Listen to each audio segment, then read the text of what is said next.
Quero agradecer a Deus pela presença de vocês, por esta noite, e a Ele que Deus toda a honra e toda a glória. Quero parabenizar a Regiane por este apelo, Regiane. É através desse movimento popular que nós vamos encontrar força para lutar, e é através das lutas populares que encontraremos a vitória. Nosso município, Regiane, está cheio de problemas, vocês viram hoje as nossas aqui, e o governo precisa acordar. E se não acordar, a população precisa fazer reivindicações.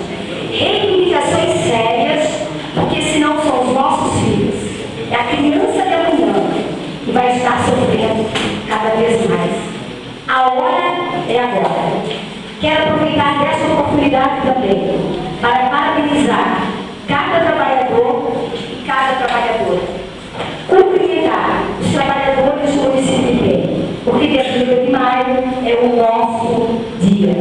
Hoje, o servidor público ainda luta por um direito dele, que é a revisão salarial anual de 6,57%, que provavelmente não será contemplado agora no mês de maio.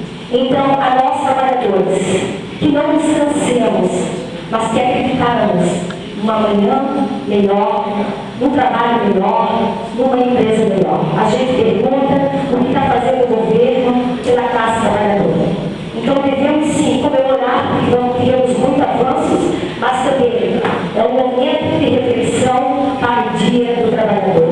Parabéns a cada trabalhador e trabalhadora, parabéns à professora Silvânia, à comunidade do bairro Nossa Senhora de Fátima, e parabéns a vocês que estão aqui reivindicando por uma penha segura, uma penha justa, uma penha humana e uma penha digna, porque nós merecemos.